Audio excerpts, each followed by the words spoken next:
서비스 업그레이드를 통해서 돈을 벌고 테슬라처럼 일종의 구독료 경제가 되는 것이죠. 국민연금보다 더 우리 노후를 대비하게 할 수 있는 좋은 주식이다. 장기 투자에 정말 좋은 주식이다.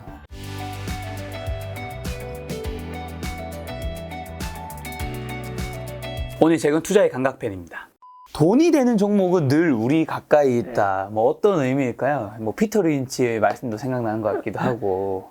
테슬라 저는 사보진 않았다고 말씀드렸잖아요. 근데 테슬라의 주주들을 보면 우연히 테슬라를 운행을 해봤거나 그렇죠. 테슬라를 자기가 몰고 있는 분들이 상당히 많습니다. 네, 맞아. 이것도 결국 생활인 거죠. 네. 마찬가지로 옛날에 나이키를 장기 투자한 분들 중에 하나는 나이키를 좋아하는 분들이에요. 제가 평소에는 제가 운동을 좀 좋아해서 네네. 즐겨 입는 옷이 룰루레몬입니다. 근데 룰루레몬을 입은 지가 벌써 한 3년 됐는데 요가 하시나요? 요가는 안 하고요. 저는 필라테스를 좀 했었고요. 그 다음에 필라테스를 한 6개월 했었는데 이제 안 와도 입기가 되게 편해요. 뭐 테니스 할 때도 입고 입기가 되게 편해서 그다음에 그거 입고 위치를 할 때도 사실 큰 문제는 없거든요. 근데 이 회사는 어떤 회사인지 찾아보니까 미국 나스닥에 상장되어 있는 회사고 상장되어 있는 회사인데 해외 진출은 상당히 적게 돼 있더라고요. 그래서 조금씩 사봤죠. 주가가 올라가고 이제 최근에 좀 많이 빠지긴 했지만 최근 3년 동안 많이 올랐죠. 그리고 아이폰을 쓰던 분들이 애플 주주가 오히려 많거든요. 그런 것처럼 생활 속에서 어떤 품목이 좋다라고 느끼면 그 회사를 투자해보는 것도 괜찮다는 거 그런 것을 의미하기도 하고요. 그다음에 제가 아이스크림 좋아합니다. 그래서 베스킨라빈스에 자주 가는데 집 앞에 있는 가게에서 한 20분, 30분도 안 돼요. 근데 아마 그때 코로나 후에 얼마 안 됐는데 책에도 언급했는데 포장해 주세요 했더니 몇 분인지 묻기도 전에 30분 이상은 포장이 안 됩니다 이러더라고요. 그래서 왜요? 드라이 아이스가 없습니다. 왜 없어요 드라이 아이스가? 요새 공급 물량이 딸려가지고 본사에서도 많이 안 줍니다.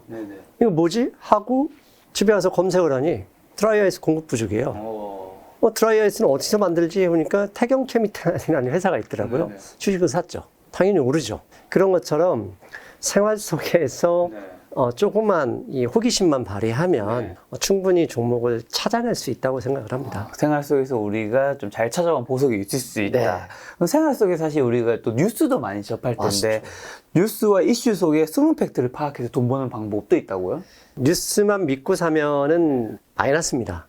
그러면 신문 기자들이 거짓말하냐 그런 의미랍니다. 신문이 왜 거짓말합니까? 팩트를 전달하는 게 신문인데 특히 이 기업 기사 같은 경우 특히 주식이 올랐다 그러면 올랐다는 사실을 과대 표장하고 더 갈 것처럼 이야기를 합니다. 그래야 사람이 신문을 봅니다. 반대로 떨어질 때는 더 떨어질 것 같다고 해야 가지고 있는 사람이 겁이 나서 신문을 봅니다. 그래서 단순히 뉴스만 보고 사면 안 되는 게 뉴스가 시세를 만드는 게 아니라 그 시세가 뉴스를 만드는 거다. 거꾸로 이해하셔야 되고요. 그다음에 어떤 뉴스가 나왔을 때는 그 이면에 무슨 일이 있을까를 파악을 해야 돼요. 가령 낸시 펠로시 하원 의장이 지난주에 대만을 방문했을 때 그것 때문에 대만 방문 일 때문에 중국이 약 95포인트 빠졌고 한국도 장중에 한 25포인트 정도 빠지고 종가는 약 마이너스 14포인트로 빠진 날이 있었습니다. 아마 8월 첫 번째 화요일이었을 거로 기억하는데요. 제가 그때 지인들하고 페이스북에 했던 말이 있습니다. 대만에 갈 수밖에 없는 이유를 잘 생각해 보자. 미국은 미국 정치 입장이 있고 중국은 시진핑의 그런 정치적 어떻게 보면 환경이 있기 때문에 이걸 또 과대평가할 일이 있는데 중국과 홍콩에 자본을 투자한 자본가 입장에 생각해 보자. 별일 없을 것이다. 왜? 걔네들 다 어떻게 하라고. 정치인보다 현대 자본주의에는 자본가가 더 센 거 아시죠? 정치인은 5년 있다가 사라지지만 자본가는 영원히 갑니다. 그 회사 망하기 전까지. 그래서 현재 자본주의에서는 정치보다는 자본의 힘이 세고 자본의 입장에서 아직 그 나라에서 빠져나간 일이 없다 그러면 말로만 서로 치고받을 뿐이다. 근데 이제 지난 우크라이나 러시아 전쟁은 실제로 전쟁을 해버렸잖아요. 근데 우크라이나나 러시아에는 미국 자본이 별로 없습니다. 러시아에 있는 것은 뭐 나이키나 뭐 일부 조그만 거였을 뿐이지 대부분 유럽 자본이 우크라이나나 러시아에 투자했거든요. 그러니까 미국 입장으로서는 전쟁을 부추겨도 상관이 없는 거였어요. 실제로 전쟁을 했지만 미국 자본이 많은 홍콩이나 중국 같은 경우, 대만도 마찬가지고요. 거기서 싸울 일은 없는 거죠. 서로 정치적 환경을 이용할 뿐이고 그런 것을 충분히 감안하면 그런다는 주식을 샀는 게 맞는 거죠. 그런 이야기죠. 신문은 항상 팩트를 얘기하지만 팩트 안에 숨겨 있는 그런 부분을 파악할 수 있는 능력, 호기심 뭐 이런 게 있어야 됩니다. 이 뉴스를 꼼꼼히 보신 분들 좀 더 열심히 공부하면 종목 분석 리포트까지 보실 텐데 네. 거기서 반드시 확인해야 할 또 세 가지가 있다면서요? 저도 마찬가지고 개인 그 종목 리포트를 많이 봅니다. 그런데 종목 리포트를 보면 현재 주가가 2만 원인데 목표가 8만 원, 10만 원짜리 너무 많아요. 아, 너무 많죠. 예. 삼성전자도 불과 얼마 전에 가격을 좀 떨어졌지 불과 한 달 전만 해도 다 10만 원 목표가를 했잖아요. 근데 그것만 보고 산 사람들 손해를 보죠. 그리고 대형주는 그렇다 치더라도 중소형주의 경우는 리포트 믿고 샀는데 그날은 반짝 오르다가 그 다음날부터 급락하는 경우도 있어요. 그래서 리포트를 보셔야 될 때는 기본적으로 리포트를 쓰는 분들도 증권사 직원이라는 한계가 있어요. 리포트가 증권사 영업에 도움이 돼야 되는데 증권사 영업은 개인 투자자보다는 기관 투자자가 큽니다. 그렇죠. 기관 투자자가. 기관 투자자들에게는 이 리포트가 미리 갔을 수도 있다는 점. 그걸 항상 염두에 둬요. 그래서 먼저 리포트를 보고 사기 전에 확인해야 될 것은 이 리포트가 좋아서 살려고 먼저 꼭 확인해야 될 첫 번째는 첫째, 주가 흐름을 봐야 돼요. 이미 리포트가 나오기 전에 최소한 1, 2주 동안 뭐 20, 30% 계속 올랐다? 사면 안 됩니다. 막말로 이 리포트가 유출이 됐거나 이 리포트가 나오면서 뉴스에 파는 장사가 나올 수도 있어요. 리포트가 정말 좋은 리포트가 나왔는데 샀다. 그럴 때는 리포트가 나오기 전에 주가가 움직이지 않았거나 별 흐름이 없을 때 이런 주식을 사야 되는데 흐름이 없다고 피해야 되는 게 뭐냐면 리포트가 나오기 전에 계속 빠져버려요. 이 주식은 계속 빠집니다. 아셨죠? 그래서 리포트가 나와서 어떤 종목을 산다 그러면 이미 오른 종목도 피해야 되고 나오기 전에도 계속 줄줄이 밑으로 마치 지하실이 없듯이 흐르는 종목도 손대면 안 됩니다. 여러분이 손대야 될 종목은 옆으로 횡보하거나 오르더라도 조금밖에 안 오른 종목. 오른 종목 손대면 안 되는 건 이해했는데 떨어진 건 왜요? 주가는 원래요. 우리가 아는 사실은 모든 게 주가에 반영돼 있고 내일의 주가는 우리가 모르는 일 때문에 벌어집니다. 그렇죠. 무슨 일인지 악재가 있으면 우리가 모르는 악재 있기 때문에 그 악재 때문에 아는 사람들이 파는 것이고 호재가 있으면 이 주가가 왜 오르지 하면서도 올라가는 겁니다. 그런데 내가 리포트가 나왔는데도 계속 빠지고 있더라. 그럼 우리가 모르는 악재가 기다리고 있을 수도 있는 겁니다. 그 악재를 어떻게 보면 증권사 직원이다, 애널리스트. 그러면 누군가를 도와주기 위해서 죄송합니다. 막말로 예를 들어서 이렇게 할 수도 있다는 가정을 하고 접근하시는 게 맞습니다. 자, 아무래도 이게 지금 매수 매도 타이밍도 굉장히 중요하다 말씀해 주신 것 같은데 아무리 좋은 종목이라도 사실 싸게 사서 비싸게 팔아야 성공 투자일 텐데 저자님만의 매매 원칙에 대해서 몇 가지 말씀해 주신다면 그 다음에 또 가매도, 가매수 구간을 피하라고 하셨는데 그걸 파악하는 방법까지. 사실 이게 과매도인지 과매수인지는 원래 지나가 봐야 합니다. 그렇죠. 바닥을 찍고 올라가면 그게 과매도였네. 꼭지에서 내려오면 그게 과매수였나거든요. 그래서 지금이 맞다 아니다를 정확하게 맞출 사람은 없습니다. 지나고 난 다음에 그때 과매도했어. 내가 그럴 줄 알아서 이런 얘기 할 뿐이죠. 그 시점엔 맞는데 그나마 활용할 수 있는 게 RSI 지표입니다. 근데 RSI 매수 강대를 비교하는 건데 그게 상당히 일리가 있어요. 그래서 70과 30 구간에서 보면 70 이상에서 빨간 딱지가 붙으면 그게 하루 이틀 있다 과매수로 많이 하락하기도 하더라고요. 그러니까 어떤 종목을 내가 사고 싶다. 신문에서 봤고 리포트를 봤는데 이 종목을 사고 싶다 그러면 아까 말씀드린 대로 과거에 올랐는지 그 다음에 이게 덜 오른 것 같았는데 더 갈 수 있을까 그러면 과매수 영역인지 아니면 너무 많이 빠진 과매도 영역인지를 꼭 한번 확인하실 필요가 있습니다. 그리고 두 번째 이제 괜찮은 방법으로는 어느 주식이 평범하게 거래량이 이루어지고 있는데 갑자기 거래량을 늘리는 때가 있어요. 늘려서 급등했다 떨어진 주식은 사면 안 됩니다. 왜냐하면 선수들이 팔고 나간 주식인데 급등은 어느 정도 하긴 했어요. 다른 날보다 좀 많이 오르긴 했지만 거래량을 상당히 많이 일으킨 시기가 있습니다. 그 시기에는 우리가 모르는 왜 주가는 내가 모르는 좋은 일로 인해서 오르는 거기 때문에 그게 모르는 게 나올 수 있겠구나라고 추정을 하고 좋게 보셔도 됩니다. 근데 반대의 경우도 있죠. 이유 없이 갑자기 아무리 두수검석에도 나쁜 소식이 없는데 주가가 10% 급락하는 때가 있습니다. 그럴 때는 무조건 손절하셔야 됩니다. 김 작가님이 이제 이 부분도 물어보실 것 같은데 손절매 원칙 그게 중요한 거니까. 다른 게 없습니다. 갑자기 이유도 없이 아무리 검색해도 나오지 않고. 미리 알고 있는 셈이. 그렇죠. 네. 그 얘기는 무슨 얘기냐? 곧 터진다는 얘기입니다. 그렇게 되면 그게 악재가 현실에서 오르기도 하지만 악재가 터졌을 때는 그때 와서 또 파는 사람들이 있어요. 줄줄이 하죠. 예. 즉 내가 모르는 이유, 아무리 검색해도 특별한 이유가 없는데 10% 이상 급락한다. 무조건 손절매 하셔야 돼요. 근데 쉽지가 않아요. 왜? 이게 고통이, 손실의 고통이 이게 참 인간의 생존의 고통하고 비슷할 수 있어요. 10% 오른 걸 파는 건 쉬운데 10% 떨어진 거 파는 건 맞습니다. 그렇게 어렵더라고요. 그래서 떨어지면 의외로 잘 버티잖아요. 그냥 오를 거야 하면서. 근데 오르면 못 버텨요. 언제 팔아야지 막 안절부절하거든요. 버틴 게 아니죠. 못 판 거죠. 그렇죠.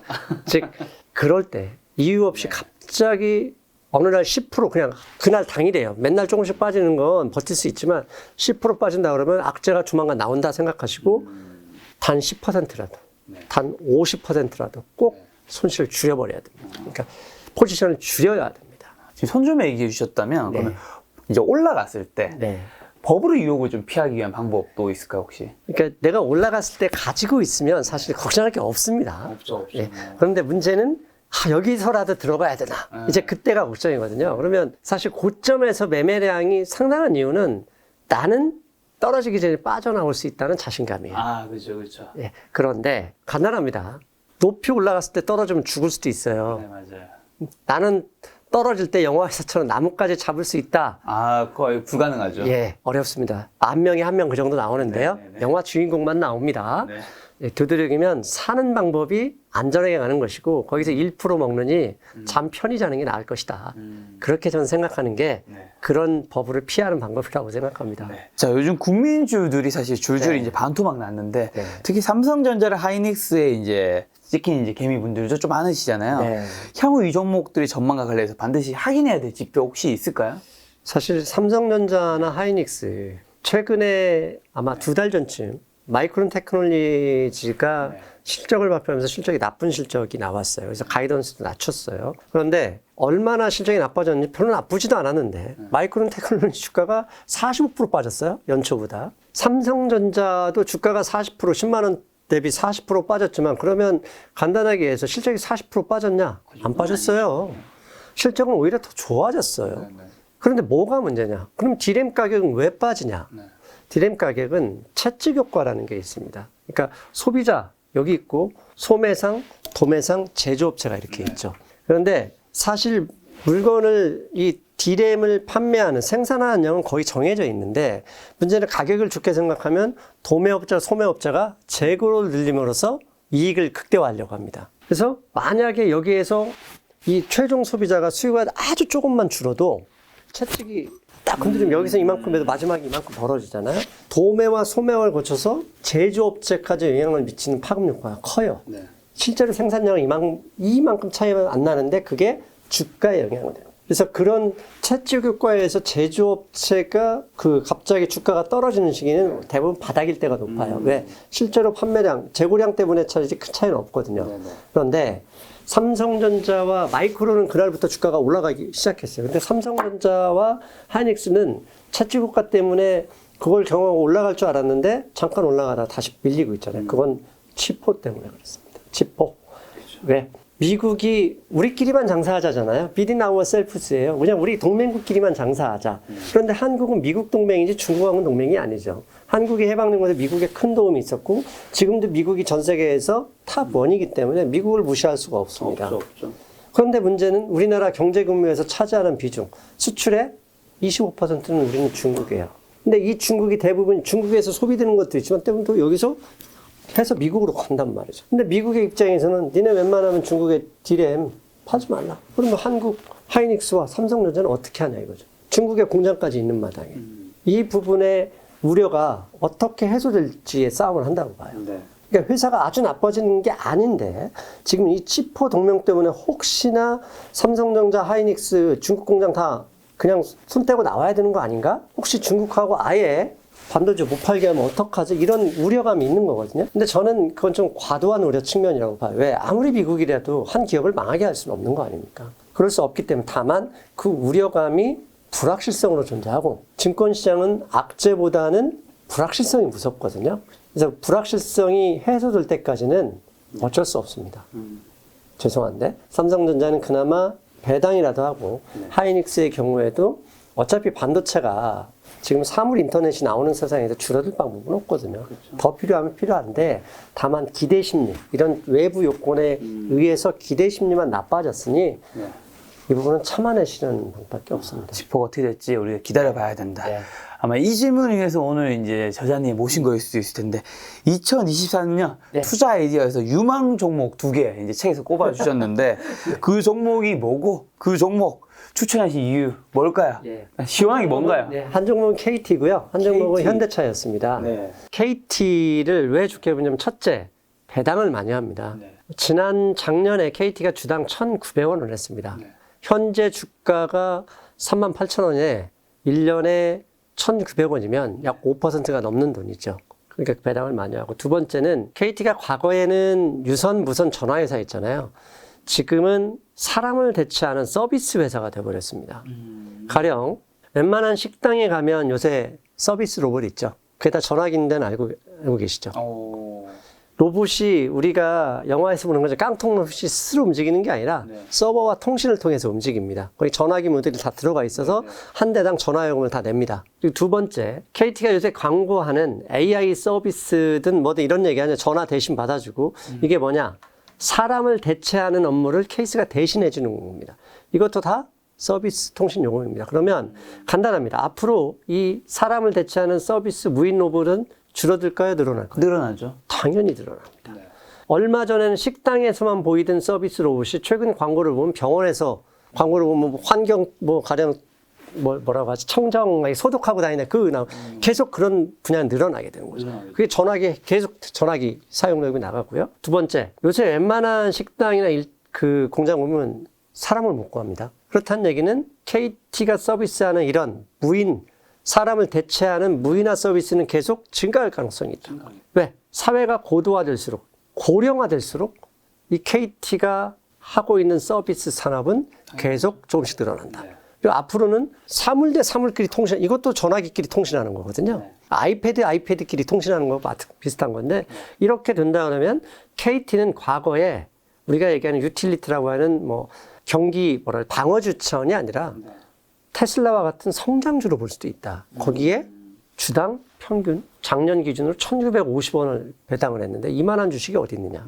그런 면에서 저는 KT는 국민연금보다 더 오히려 미래를, 우리 노후를 대비하게 할 수 있는 좋은 주식이다. 그래서 장기 투자에 정말 좋은 주식이다. 보기 때문에 그렇게 추천을 했습니다. 자, 아까 전에 말씀해주신 현대차. 네. 그 영상이 이제 이번 영상이 아마 안 담길 것 같아서 짧게만. 한 30에서 1분 정도만. 사람이 현대차는 결국 핵심은 전기차입니다. 그렇죠. 그러니까 과거에도 전기차가 있었지만 2020년 12월, 2021년 1월부터 eGMP라는 전기차 플랫폼을 통해서 현대차가 전기차를 생산하고 있습니다. 지금 김 작가님도 차가 있겠지만 전기차는 아니고 옛날 내연기관차일 그렇죠. 겁니다. 저 경유차입니다. 예. 그게 죽겠습니다. 요즘 경유값이 너무 많이 올랐어요. 거기에 전후방 카메라 있죠? 네.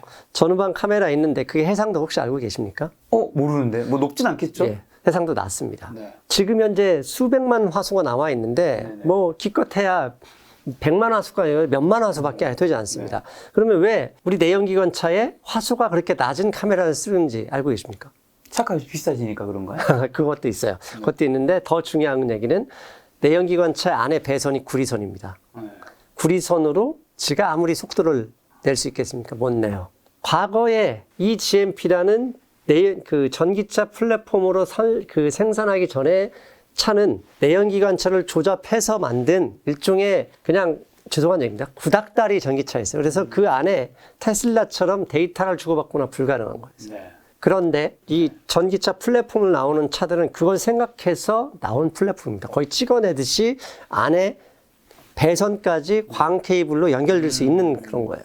그렇게 되면 이제는 OTA, 오버 더 에어라 해가지고 테슬라 같은 경우는 그냥 자동으로 업데이트해서 가잖아요. 우리가 스마트폰은 있지만 스마트폰 옛날처럼 업그레이드하기 위해서 대리점 안 가지 않습니까? 안 가죠. 자동으로 지가 그냥 와이파이에 연결되는 겁니다. 근데 테슬라가 지금 OTA를 하고 있지만 현대차 전기차는 그게 안 되고 있어요. 업데이트가 쉽지가 않은 거죠. 그런데 그게 2023년부터는 가능하다고 합니다. 가능하다는 얘기는 이제 완전한 전화기 위에 자동차가 모빌리티가 형성되는 것이고, 그렇게 되면 이제 자율주행까지 플러스 되면 그러면 차 안에서 뭐 하겠습니까? 게임하고 인터넷 하죠. 차 안에서 넓은 모니터 두고 스마트폰을 가지고 할 이유가 없는 겁니다. 그렇게 되면 간단하죠. 현대차도 플랫폼이 되어버립니다. 아이폰에 어떤 뭐 인터넷 플랫폼을 이용해서 돈을 내듯이 현대차가 가지고 있는 이 전기차 대수가 계속 판매 대수가 늘어나게 되면 그 자체가 플랫폼이 되고 그 안에서 운영체제부터 시작해서 다 현대차가 갖는 거죠. 그렇다면 이제 이런 얘기를 하면 현대차가 테슬라 이기냐? 그건 이길 필요가 없어요. 왜? 현대차는 현대차의 시장이 있는 것이고 테슬라는 테슬라 시장이 있는 겁니다. 현대차는 한국 차의 약 80%가 현대차이고 현대차가 유럽에서 팔리는 포지션도 분명히 있는 거예요. 그게 다 전 세계 계속 전기차 플랫폼으로 생산이 확대되면서 판매가 늘어나면 점점 플랫폼으로 가는 접근은 더 조금씩 빨라지는 거죠. 그렇게 되면 현대차도 데이터 회사가 되고 현대차도 통신 회사가 되는 것이죠. 과거에는 한 대 팔아서 얼마를 벌었지만 이제는 서비스 업그레이드를 통해서 돈을 벌고 테슬라처럼 일종의 구독료 경제가 되는 것이죠. 그것 때문에 현대차를 장기적으로 좋게 봅니다. 네, 현대차가 테슬라 좀 잘 됐으면 좋겠다는 생각도 들고 저는 이제 KT 사실 예전에 제가 KT에서 인턴십을 한 적이 있거든요. 6개월 그러셨구나. 동안. 그래서 네. KT도 저희는 몸담았던 곳이라서 좀 잘 됐으면 좋겠다는 생각이 드네요. 자, 책에 보면 자존감을 높이면 투자 수익도 올라간다라는 문장이 있던데 이거 어떤 얘기일까요? 그 주식 투자를 좀 한다 그러면 가장 먼저 묻는 게 이거 사 팔아? 얼마에 사? 얼마에 팔아? 그쵸. 제일 심플한 질문이죠. 네. 근데 그게 가장 어려운 질문이고 죄송한데 가장 바보 같은 질문입니다. 왜? 얼마에 팔지는 아무도 모릅니다. 모르죠. 네. 그건 하나님도 저는 모를 거라고 생각을 합니다. 즉, 왜 그러면 그렇게 물어보느냐? 그리고 떨어진 종목은 쉽게 못 팔고 올라가도 못 팔고 매매 사긴 했지만 쉽게 팔지 못하는 이유는 뭐냐? 실패에 대한 두려움 때문에 그렇습니다. 내가 샀는데 떨어지는 거 용납이 안 돼 승부라고 봅니다. 이게 뭐냐? 자존감입니다. 자존감이 낮으면 실패를 두려워하고 실패를 피하려고 하고 실수할 것 같으면 아무것도 하지 않습니다. 그리고 누군가한테 의존하게 되고 왜 의존하게 되냐? 너 때문에 떨어졌잖아. 네가 추천해서 샀잖아. 이런 얘기하고 싶은 거거든요. 댓글 달고. 네. 그런 분들이 올라가면 자기가 사서 올랐다고 하지 당신 덕분에 올랐다는 건 하지 않습니다. 그처럼 자존감이 낮으면 매매도 쉽게 못하고 떨어져도 손절매하지 못하고 그리고 종목을 고르기도 쉽지 않습니다. 근데 자존감이 높으면 내가 이번은 실수할 수 있어. 근데 다음번에 잘하면 되지 뭐. 누구나 다 실수는 해. 그러면서 조금만 사자. 아직 돈 천천히 분할 매수도 자존감이 높은 사람이 자존감이 낮으면 여기에서 승부를 봐야 되기 때문에 지금 가격이 가장 싸다고 생각하면서 몰빵을 하는 경우가 많습니다. 즉 자존감을 기르는 방법은 결국은 어렸을 때 부모님한테 충분히 격려받고 칭찬을 받아야 되는데 지금 어렸을 때 돌아갈 수는 없으니 스스로 자존감을 높이는 방법을 연구해야 되는데 그것은 조그만 성공의 경험을 들리는 방법이죠. 성취 경험 너무 중요하죠. 네. 그러니 스스로 한번 했다고 해도 누구나 다 실수합니다. 저도 10개 주식 사면 4-5개 이상은 손절 많이 합니다. 누구나 다 그렇게 한다는 거. 그걸 감안하고 다음번에는 이번 실수를 되풀이하시면 돼. 즉 실수를 자책하는 게 아니라 반성하고 후회하는 게 아니라 개선할 점을 찾아내는 이게 자존감을 올리는 방법이거든요. 그렇게 해서 한 번, 2번 성공하면 스스로 자신감을 갖게 됩니다. 그래서 그런 분들이 주식 투자를 더 잘하게 됩니다. 자, 관심 종목만 관리 잘해도 돈을 잃지 않는다. 이거 어떤 의미입니까? 저도 사실 관심 종목이 MTS에 쫙 있기 때문에 너무 궁금합니다. 현대인들이 많이 외롭다고 하는 거 아시죠? 외롭죠. 가장 외로울 때는 사람들 사이에 있는데 외로울 때. 그 외로운 게 소셜 미디어 때문에 외로운 건 혹시 생각해 보셨나요? 너무 있죠. 남들은 행복해 보이고 남들은 신나 보이고 남들은 잘나 보이는데 나는 그거보다 못나 보이고. 맞습니다. 인간이 힘든 건 내가 힘든 게 아니라 남보다 못했을 때, 남한테 질 때, 그게 힘든 겁니다. 나 혼자 달리기 해서 늦는 건 의미 없습니다. 둘이 달리기 했는데 내가 질 때 얼마나 힘듭니까? 비교를 당하는 게 힘든 거거든요. 관심 종목도 마찬가지입니다. 자, 인간관계에서 비교할 때 나보다 못한 애를 비교하는 사람 별로 없습니다. 꼭 한밤중에 나 힘들 때 인스타 한번 봤더니 친구는 왜 이렇게 자주 여행을 가? 문제는 그 친구가 그 여행 한번 가려고 1년 내내 개고생해서 돈 모았다는 건 보이지 않아요. 그냥 남한테 잘 보이려고 옷 하나 있는 거 아니면 세탁소에서 빌려서 아주 비싼 옷을 입고 왔는지 나는 몰라요. 이 친구는 좋은 옷 입는구나. 이 친구는 좋은 데 갔구나만 보이는 거예요. 주식도 마찬가지입니다. 관심 종목에 올려야 될 건 그런 게 아니에요. 관심 종목을 보면 아는 종목도 다 올려놨어. 내 종목 여기 있는데 내 건 빠져. 근데 문제는 빠지는 날 관심 수십 종목 중에 분명히 오르는 게 하나 있어. 있죠. 나는 왜 저게 없지? 그렇죠. 근데 문제는 어제 빠졌냐? 몰라요. 야, 지금만 보여요. 간신 종목에서 상대적 그 박탈감을 느낄 수 있는 거였군요. 그럼 어떻게 하나? 왔다 갔다 하다가 계좌가 녹아요. 그럼 뭐 나머지 간신 종목을 다 계잡주로 해놓을까요? 아니, 그 상대적 행복감을 가질 것 같아요. 그러면 발전이 없어요. 그런 발전이 없고, 관심 종목도 가령 제가 아는 방법 보면, 먼저 지수 관련 대형주를 다 모아놓습니다. 네네. 왜? 지수 관련 대형주가 빠지면 지수가 빠지기 때문에, 현재 지수 관련 대형주에서 어떤 업종이 많이 빠지는지 봐야 됩니다. 네. 가령 반도체 업종, 삼성전자, 하이닉스가 빠지면 지수 관련 대형주 삼성전자, 하이닉스만 두 개만 빠졌는데 지수가 빠졌다 그러면 이게 지수 영향이 큰 거고, 이 하이닉스와 삼성전자와 관련된 부품업체들은 같이 빠진다 보시면 됩니다. 네. 근데 삼성전자, 하이닉스는 올라가는데 내가 분명히 반도체 부품에서 내가 빠진다? 그건 뭔가 문제가 있는 거죠. 그렇게 파악해야 되고요. 두 번째, 내가 가진 종목들의 동종업체를 모아야 돼요.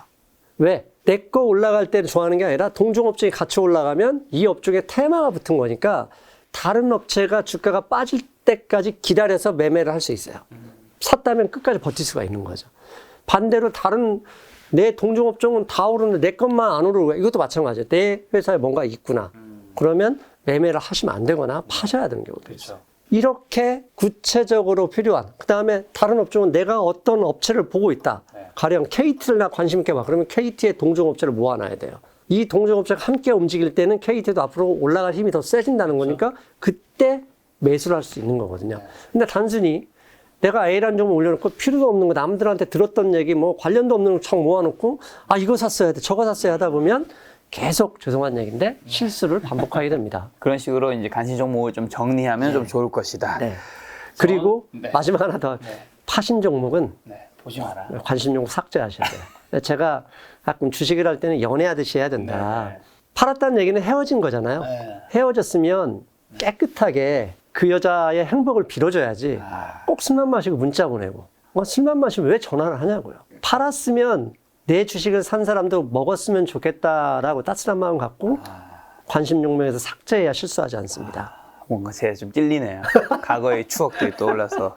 근데 저는 이 파트에서 이거 뭐 전혀 주식과 상관없는 얘기지만 한 가지 얘기만 드리면 그게 참 쉽지 않은 게 제가 홍콩 중국 영화를 무협 영화를 되게 좋아하거든요. 정말 거기서 봤던 거 명대사가 하나 있어요. 거기 첫 번째 대사 딱 뭐가 뜨냐면 정의란 무엇이길래 생사를 가늠하게 하는가라는 게 있어요. 저는 참 이 사랑을 넘으면 어떻게 보면 정이 전 더 큰 거일 수 있다 생각하는데 이 정이라는 게 참 떼는 것도 붙이는 것도 참 어렵다. 그러니까 사실 팔지 않았으면 떼는 거 붙이는 게 힘드는데 팔았다는 얘기는 헤어졌다는 얘기잖아요. 그렇죠.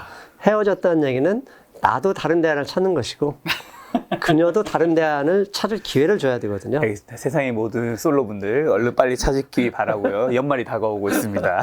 자, 마지막으로 이번 2022년 위기가 끝난 후에 누가 웃는 승자 투자자가 될 것으로 보시는지랑 주식시장에서 결국 몇십 년 동안 살아남은 사람들의 공통점은 뭐라고 생각하시나요? 지난 뭐 길게도 필요 없습니다. 우리 한국 같은 경우는 주식 투자를 일반인들이 본격적으로 한 시기는 IMF 이후잖아요. 그러면 약 30년 정도 됐는데 30년 동안에 그 이상한 계잡주 빼고요. 뭐 삼성전자, 하이닉스 아까 우리 김 작가님 말씀하셨는데 그 회사의 주가 차트를 일간으로 보시면 됩니다.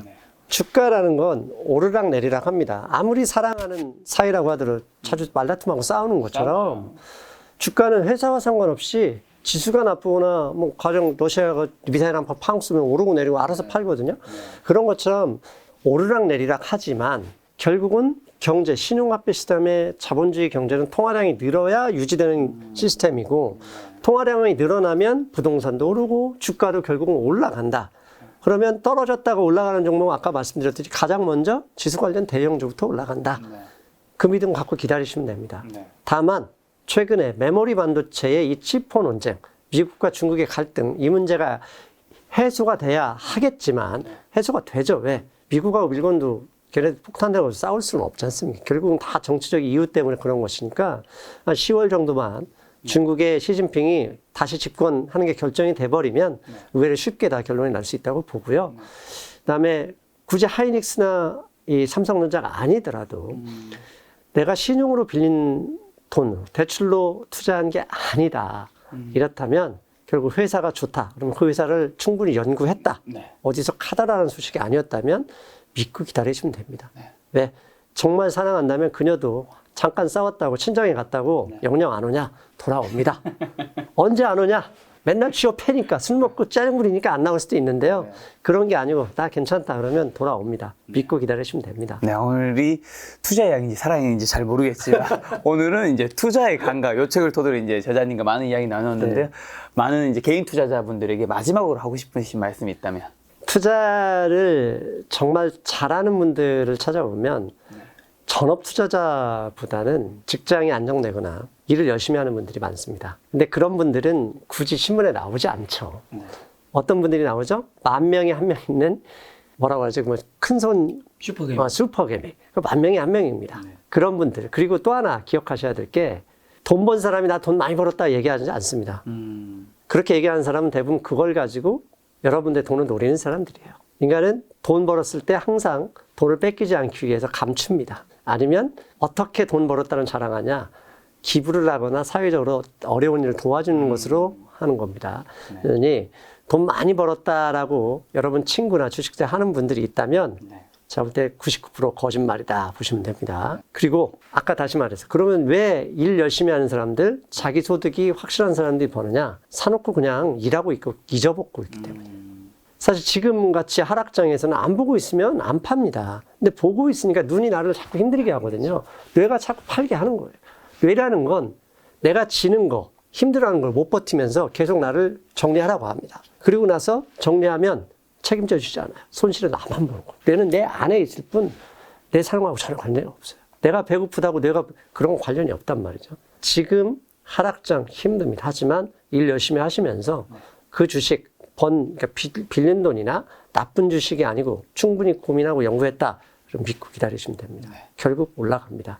그러면 결국 다시 웃게 됩니다. 결국 다시 웃는 날을 기다리면서 오늘 방송 마치도록 하겠습니다. 오늘 만남의 손님은 이명록 저자님이었습니다. 지금까지 여러분 소중한 시간 함께해 주셔서 정말 감사합니다. 오늘도 김 작가였습니다. 고생 많으셨습니다. 수고하셨습니다.